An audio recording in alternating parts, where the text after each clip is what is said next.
देखिए, बृजभूषण शरण सिंह यहाँ स्थानीय हैं। केसरगंज की 2 विधानसभाएँ गोंडा में आती हैं और 3 विधानसभाएँ बहराइच जिले में आती हैं।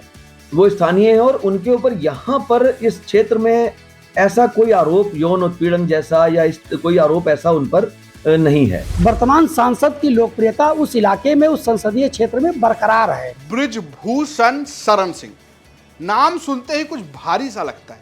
जी हाँ, ये भारी से आदमी हैं बीजेपी के कैसरगंज से सांसद।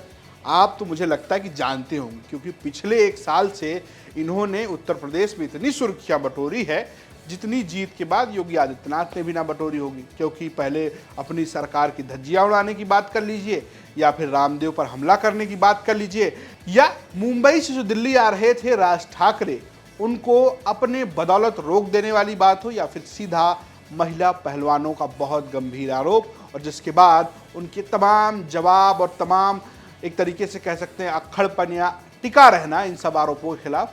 और उसके बाद उनके नाम के आगे ये भी दर्ज है कि वो बीजेपी के कैसरगंज से सांसद हैं। बृजभूषण शरण सिंह को लेकर चर्चा ये भी है कि टिकट देगी बीजेपी, नहीं देगी, लेकिन बृजभूषण शरण सिंह कहते हैं खुद से कि लड़ूंगा, कैसरगंज से लड़ूंगा, बीजेपी के टिकट से लड़ूंगा। तो कैसरगंज में अगर बृजभूषण शरण सिंह लड़ते हैं तो क्या हाल होगा, इसके जानने के लिए पहले इतिहास जान लीजिए। दरअसल कैसरगंज से पहले बृजभूषण शरण सिंह गोंडा से सांसद बनते रहे, लेकिन कैसरगंज की जो सीट है वो 2009 में सामने आई, और 2009 के बाद से लगातार, आप बात कीजिए 2009, 2014, 2019, बृजभूषण शरण सिंह ही यहाँ से सांसद हैं।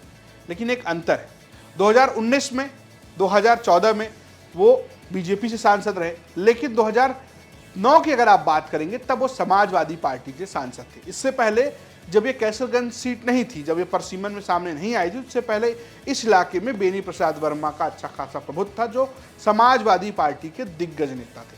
अब बृजभूषण शरण सिंह को अगर टिकट मिलता है तो क्यों वो चुनाव जीत जाते हैं, ये भी हम आपको समझाते हैं। दरअसल इसके पीछे जाति समीकरण है।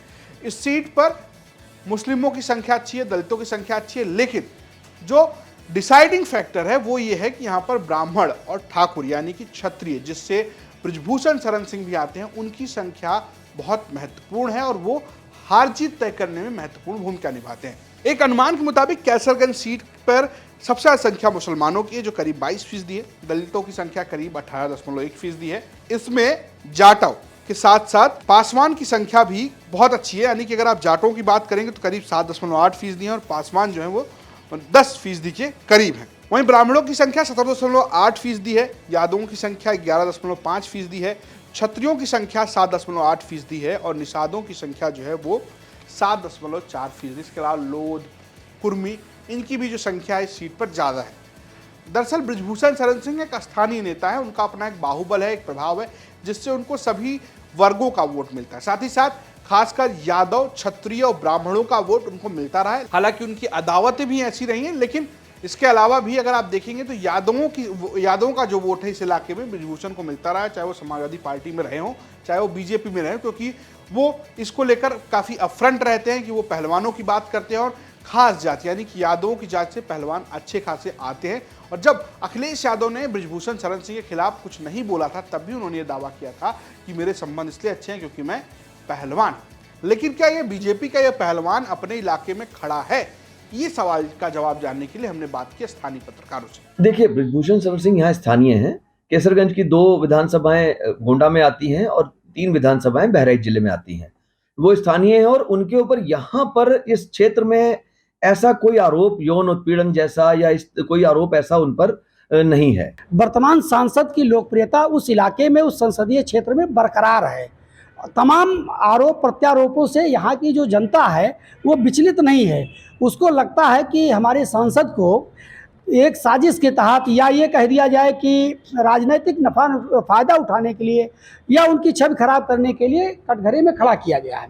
तो जो स्थानीय जनता है वो काफ़ी हद तक उनके साथ खड़ी है। स्थानीय पत्रकारों का कहना है कि आरोप चाहे जो कुछ भी लग गया हो, लेकिन कैसरगंज में बृजभूषण शरण सिंह जैसे पहले थे ऐसे अब भी हैं।